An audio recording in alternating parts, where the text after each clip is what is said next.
Okay, what did we go over last week? What? Lazarus. He is no longer dead, which is good. And so we're going to be moving on. We're going to be summing up the resurrection of Lazarus.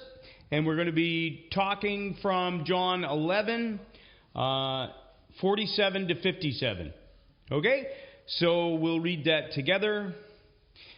Therefore, the chief priests and the Pharisees convened a council and were saying, "What are we doing? For this man is performing many signs. If we let him go on like this, all men will believe in him, and the Romans will come and take away both our place and our nation." But one of them, Caiaphas, who was high priest that year, said to them, "You know nothing at all, nor do you take into account that it is expedient for you that one man die for the people, and that the whole nation not perish." Now he did not say this on his own initiative, but being high priest that year, he prophesied that Jesus was going to die for the nation, and not for the nation also only, but in order that he might also gather together into one the children of God who were scattered abroad. So from that day on, they planned together to kill him. Therefore, Jesus no longer continued to walk publicly among the Jews, but went away from there to the country near the wilderness, into a city called Ephraim, and he stayed with the disciples. Now the Passover of the Jews was near, and many went up to Jerusalem out of the country before the Passover to purify themselves. So they were seeking for Jesus and were saying to one another as they stood in the temple, "What do you think, that he will not come to the feast at all?" Now the chief priests and the Pharisees had given orders that if anyone knew where he was to report it, so that they might seize him. Okay, so at the resurrection of Lazarus, when Jesus calls him out and he comes forward and they unwrap him, it says in verse 45, "Therefore many of the Jews who came to Mary saw what he had done, believed in him. But some of them went to the Pharisees and told them the things which Jesus had done." So we see that there's still this division amongst the people, right? And we talked about this last week. There are those who are somewhat disposed to Jesus, and those who are opposed to Jesus in the same crowd. And we see here that of the Jews that came to Mary, probably Mary's mentioned because she is the most extroverted of the two, right? Obviously, Martha is the one in the kitchen, and Mary is the one out, right? That's their personality. And so when it says the Jews who came to Mary, it is most likely that it's just because Martha is not mentioned, because Mary is the most prominent. And so the Jews came out to mourn with Mary because she is like the most visible part of the family. But we see here that some of them went to the Pharisees. What should that remind us of? It's early. Think back to the man who was by the pool of Bethesda, right? And when he was healed, right, Jesus disappeared for a time. Then Jesus went and found him in the temple and said to him what? Nope. That was a different set of circumstances from the synoptics. What he told the man was, "Stop sinning so that nothing worse happens to you." And what was the man's response? He went and told the Pharisees. That was his response. He immediately went and told the Pharisees that it was Jesus who had healed him on the Sabbath, right? So, and we see this same thing happen here. We see Jesus perform a miracle, and instead of giving him glory and honor and staying and worshiping him, they go and they rat him out to the Pharisees. That is their response. And so we see this response among people who are skeptical of Jesus. And then it says in verse 47, "Therefore the chief priests and the Pharisees convened a council." Now, the council is the Sanhedrin. And we talked about this before. We talked about the 3 reasons for the resurrection of Lazarus. And those 3 reasons were what? To glorify God, specifically by glorifying Him through the Son, as the Son is God, right? It is the expression of the glory of God in Christ Jesus. And we see this in other instances where it says, Isaiah saw His glory, referring to Jesus, but in the Old Testament, it says that he saw the glory of God, making a direct connection between the deity of Christ, right, in that instance. And so, that is one of the reasons for the inclusion of this, and some commentators see that as John's primary purpose. Well, that makes sense, being as the purpose of the Gospel of John is what? To declare that Jesus is the Son of God, so that you could have faith in Him, right? So that you might believe in Him. And so the overarching motive for the Gospel itself is to indicate the deity of Jesus Christ. But there are 2 other reasons, and this one gives us the particular reason for this particular miracle. Now, what is one of the reasons that's stated in the text? That was the reason we already mentioned. There's one. The other reason is for the sake of Mary, Martha, and Lazarus. It is to strengthen their faith, right? Because Mary and Martha have had this very traumatic experience here, and they cry out to Christ in this instance, and Christ answers their prayer. He goes and He resurrects Lazarus.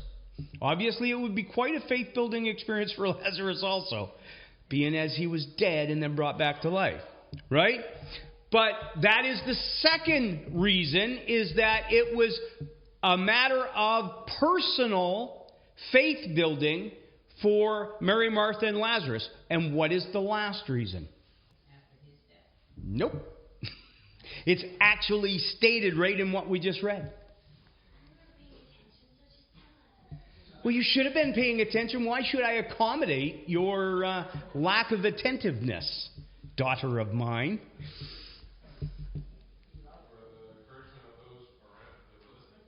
Nope. What did the Jews do immediately after they received the report? They got a council together, specifically the Sanhedrin. Okay, so this is the third purpose behind the resurrection of Lazarus. And up until this point, the opposition to Jesus had been fractured. There were the opposition to Jesus by the Pharisees. There is the opposition to Jesus by the Sadducees, and to a lesser extent, the Herodians. Right? And so all of these different groups are opposed to Christ, but there is no unification. They send their own people to question Him. Right? And so while they are against Christ, they are not unified. But there is a very important purpose to them becoming unified, and that is what? So they can crucify Him. But not simply so they can crucify Him, because we have seen, well, it is because they will crucify Him, but we have seen that there have been many attempts on Jesus' life. What is the difference? Right? There is no officially sanctioned request for execution, right? They are not unified. This is about the leadership of the people formally condemning Christ to death. It is an official action. And so this instance of the resurrection of Lazarus, combined with very closely after this council, the triumphal entry, it solidifies the opposition towards Christ. And so it is this that it says, together they did this. So the Pharisees and the Sadducees, who are the leaders of the people, are going to unite in this in opposition to Christ for the first time. This is all of them coming together. Right? So what do they do? Well, they get together and they form a council, which is the Sanhedrin. This is the Supreme Court. That's what it is. So the Supreme Court of the land is meeting together and deciding whether they are going to take action against Christ. And one of the things that John is an interesting writer as opposed to the synoptic writers is that John has a particular insight into the goings-on of the Sanhedrin and of the priestly elite, the Sadducees. How do we know that? Nicodemus, but there's something more specific that happens at the crucifixion that we know that John has a particular insight. He has a particular connection to the priestly class. Anybody remember? Right. Peter doesn't have the same connection. Peter can't get in to be close to Jesus during the trial. But John has a connection to the Sanhedrin. He is known to the high priest. And so he has that he has that insight, he has that connection with that inner group of Jewish leaders, and a particular group that's different than the others, because we're going to go over the Sadducees and the Pharisees and the difference between them today. And John was connected to the Sadducees, where it was more common for the rest of them to be connected to the Pharisees. And so that gives a distinct flavor to John's gospel and particular insights into the inner workings. Nicodemus, as has been stated, Nicodemus would have been known to John because John knew the Sadducees. Okay, so the Sanhedrin. What is the Sanhedrin? Well, it is the Supreme Court of Israel, and it is formed by the high priests and members of privileged elite classes, right? And elders, and it also is formed by the Pharisees, right? Leading Pharisees are also part of this. And so they are together the ruling class that makes all the decisions. They're the leadership of the people of Israel, right? That is their role. So Romans basically had a policy that they would leave local governing to the local governors, right? And they would oversee this. And so the day-to-day minutia of everyday life would be handled mostly by the local governments that were already in place, and then they would set over them governors, right? And so those local governments would be responsible to the Romans, but the Romans would allow local governments to handle local affairs, right? And so that's the role of the Sanhedrin in this area. Now, at the time of Christ, the Sanhedrin, made up of Pharisees and Sadducees, the Sadducees were the smaller group, the Pharisees were the large group, and the Pharisees had a greater controlling influence over the people, right? But the Sadducees, who were the priestly class, they were the go-betweens between the Jews and the Romans. The Romans had set up the high priests at the time, right? Obviously, the high priests are instituted by God in the Old Testament, but the Romans can raise them up or dispose of them at will. Right? And they'll execute or depose any high priest that actually stands in opposition to Rome. And Caiaphas, in this instance, has been put in place by Rome in order to rule. Now, so we have the Sadducees and the Pharisees. Who are the Sadducees? Well, the Sadducees are the elites and aristocrats of the Jewish people. They are spiritual, secular materialists, right? They are concerned with practical peace, and in regards to the Sadducees, this world is all. They are all about God's blessing is dependent on your effort and your caste. So we saw some of that in the past, where you see who sinned, this man or his parents, right? So the judgment of God is dealt out in this world. We know that they don't really have any respect for the scriptures. They're pretty loose in their understanding, but they're big on tradition. And realistically, their motto is, Israel has no king, Israel needs no king. That's all the Lord of the Rings people went, ha ha ha. And yes, Israel has no kings, Israel needs no king. Now you may be wondering, and this is something that hit me, is that you may be wondering why with all the miracles that Jesus has performed all over Israel, right? So he's gone all over Israel, healing, raising the dead, and casting out demons. Right? Lots. And yet, he is still asked to give a sign to show his authority. Why might that have been? Did you ever wonder that? Like, Jesus is constantly asked for a sign, and yet he's performing miracles all over the place. Why might that have been? Because the sign that you're looking for was a Roman leader, or to defeat the Romans. That's the kind of Messiah they were looking for, but that's not necessarily the kind of sign they were looking for.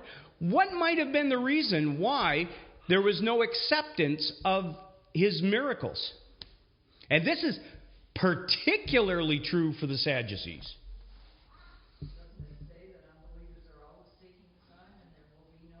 That's what Jesus says. He said, a wicked and adulterous generation seeks after a sign. But why don't they accept the signs that have already been given? What's that? Other people have done them, but that wouldn't mean that he didn't do them. What's that?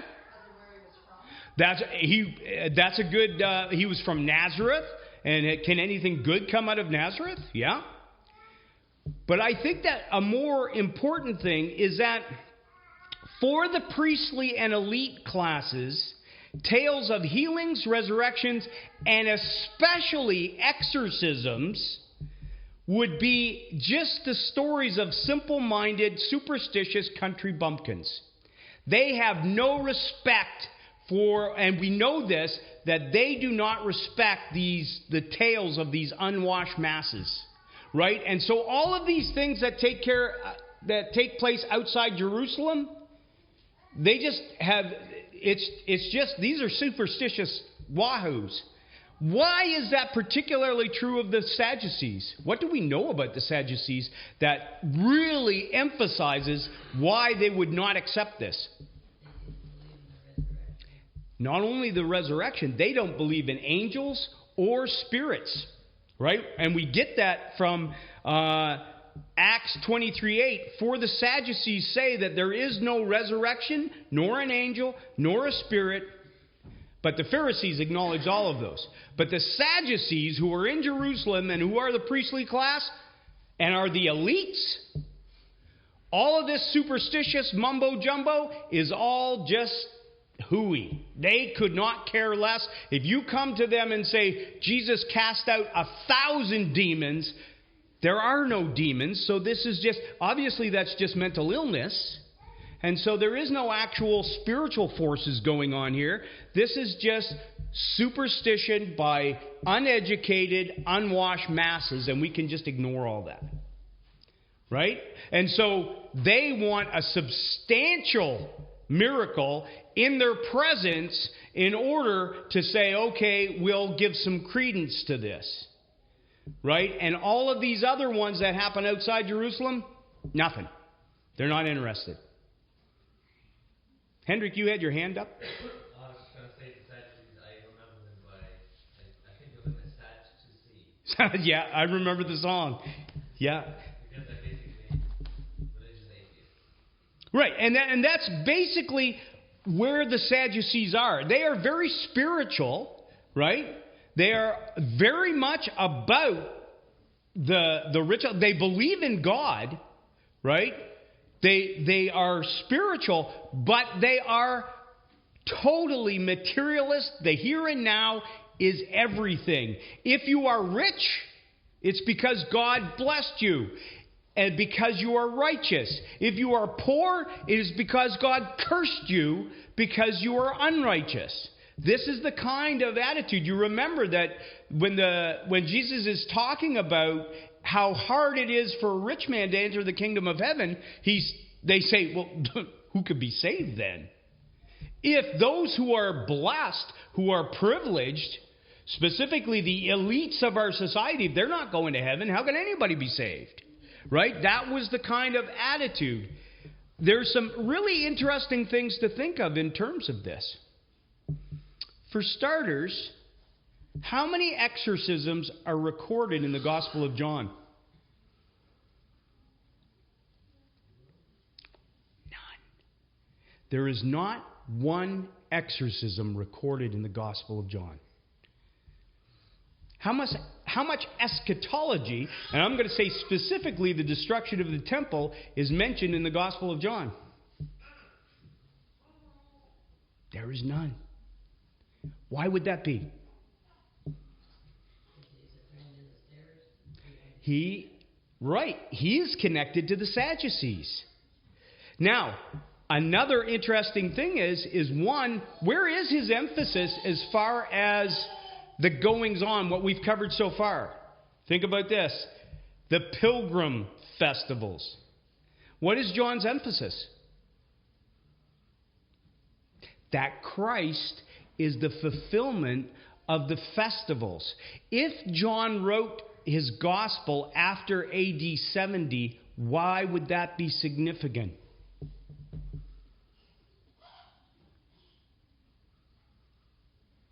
Because all of these Sadducees have no more raison d'etre. They have no more reason for being because they are the elite priestly class, and after AD 70, there ain't no more temple. The temple is gone. And so John is ministering to them through his gospel by saying, listen, Jesus is the fulfillment. He is the fulfillment of all the festivals that you guys were responsible for. It is all over, kids. He is the way, the truth, and the life. He is the resurrection and the life that you didn't believe in. He is the reason for the temple. The temple was a foreshadowing of him, and now that he has come, the temple is gone. So that's what we see is that there is no more temple, and so it is I think it's a pretty good assumption that John is writing to the people that he is most familiar with and the people that he has the greatest connection to. Okay, so the Sadducees reject Jesus on the basis that he is a threat to political and social stability. His death means the removal of the threat to the delicate power balance that exists with the Romans. And monarchical aspirations of the commoners will be quelled and the status quo will be maintained. No Jesus, no Messiah, solves their problem. Right? So that is where the Sadducees are. They see Jesus as a growing threat to the status quo, and if he is allowed to continue, then these crazy unwashed masses of people who believe this stuff, they are going to try and put him on the throne, and then the Romans are going to come, and they are going to destroy the temple, and they are going to wreck their way of life. Does that come true? Absolutely, it comes true. They are absolutely accurate in that. The Romans do come, they destroy the temple, they wreck their entire way of life. Okay, now, so the Sadducees, they are elite, they're educated, and they're spiritual, secular materialists. Then on the other hand, we have the Pharisees. They are religious nationalists. They are concerned with the moral state of the nation. There is both a temporal and an eternal judgment for them, and they believe in they believe in angels and demons and all of that stuff, right? And they have a strict interpretation of the Scriptures, unlike the Sadducees, who have a loose interpretation of the Scriptures. If you were going to say that the motto of the Sadducees is Israel has no king, Israel needs no king, the motto of the Pharisees is this: let's make Israel great again. That is the motto of the Pharisees, because they are religious nationalists. And so they want to see morality reinstituted in Israel. And if we can have morality reinstituted in Israel, then God will put his blessing on the nation and everything will be wonderful.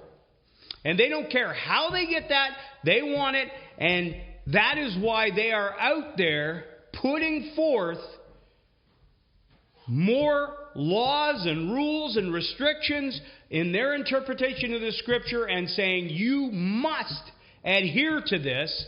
And if you adhere to this, then God will bless this nation.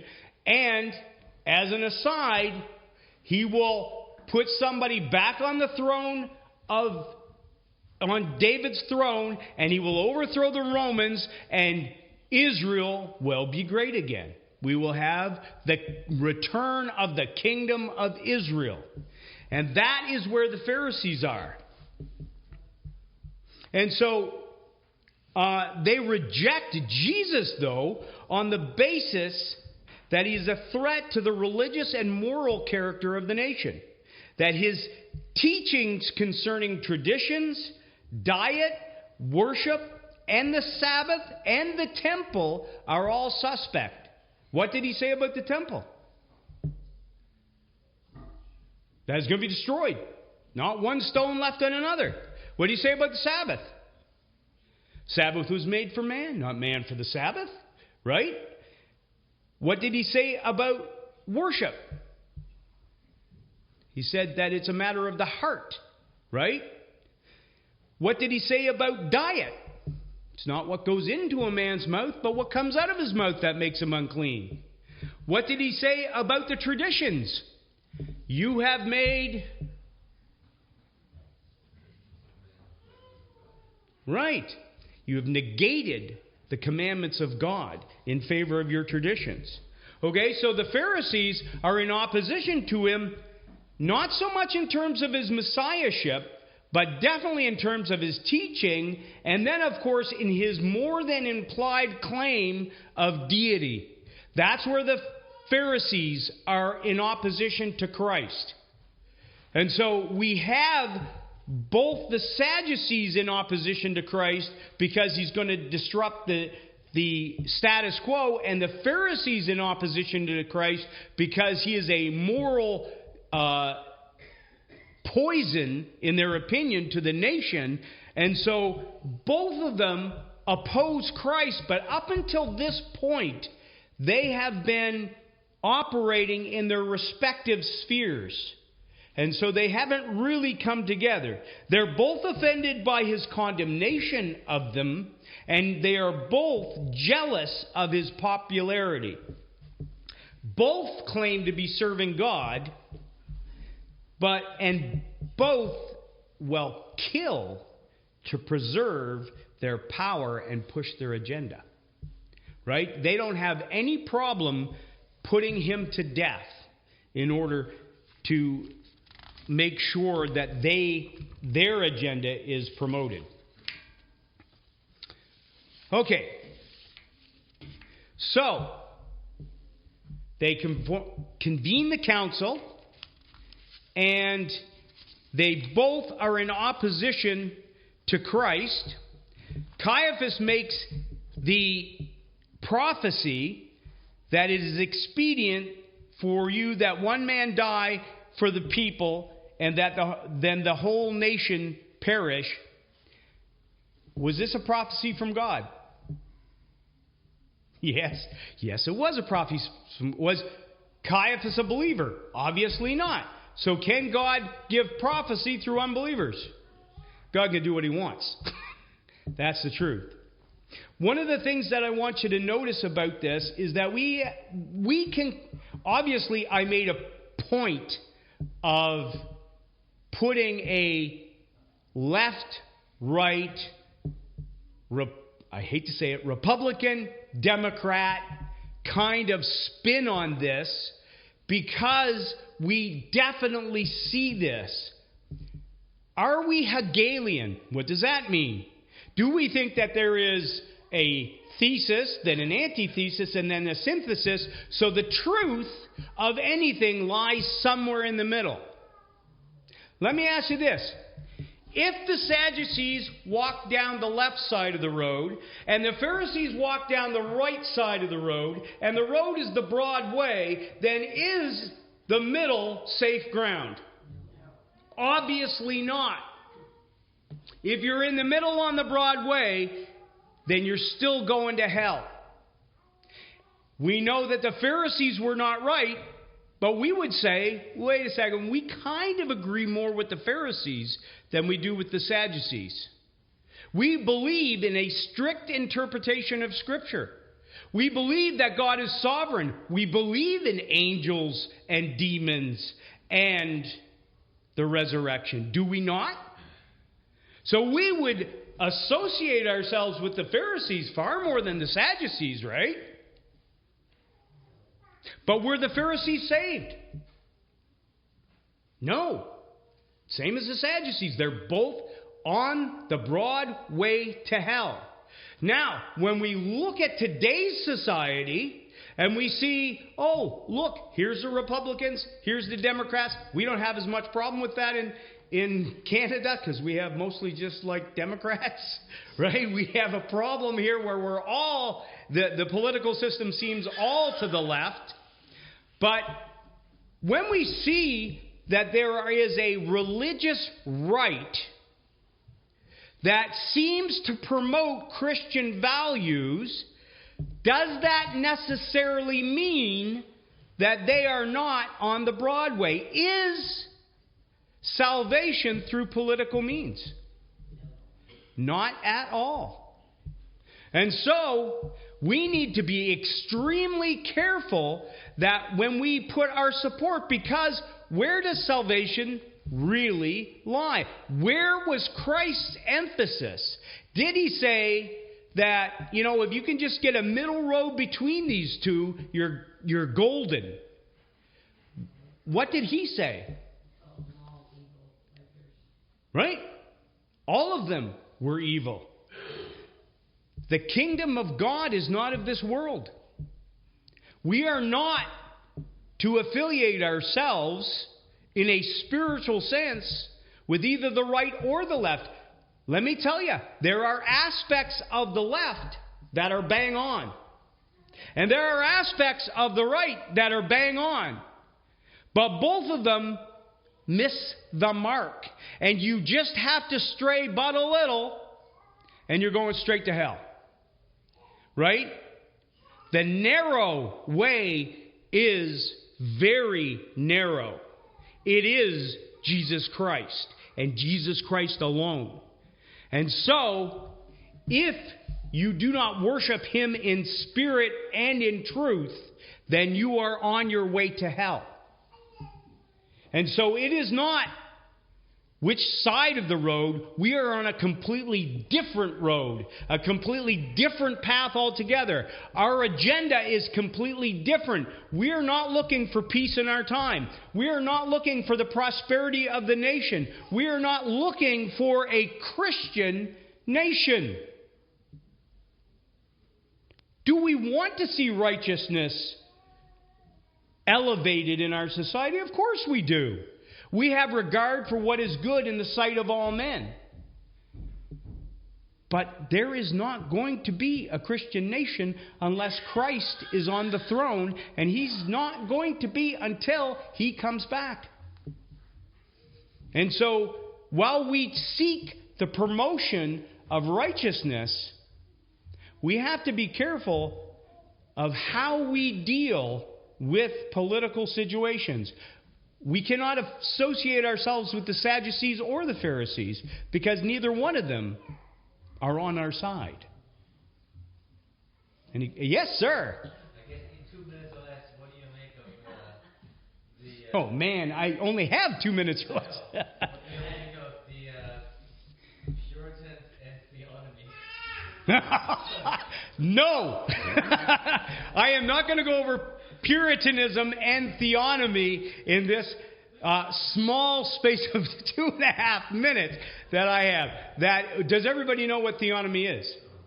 Yes, some nod, some don't. Theonomy is the attitude of God's law. That's what it means. God's law instituted in the governments, right? That is basically what theonomy has to do with. And I'm not going into that because that is a whole series on its own. That would take very many Sunday school lessons. But let me tell you this. As I just said, there is going to be one. I'm not a postmillennialist, obviously. Because if I was postmillennialist, I would want to see a theonomist kind of attitude, right? Where we raise up a Christian nation. I don't think you can justify, here's my answer in a short time, I don't think you can justify that there could ever be a Christian nation anywhere in the world, right? Theoretically, Great Britain is a theocracy. Why? What's that? Truly their authority is the church. Right. The head of the Church of England is the king or queen, right? And they are put in that place by God and rule as the head of both the state and the church. And so it is a theocracy. Is it a theocracy? Obviously not. And you're not going to get one, right? And so we see that at this time, even the disciples and apostles asked, is it going to be at this time that you are going to reinstitute the kingdom of Israel? And he says, it is not for you to know the times. Right? That's what he says. Okay, we're done.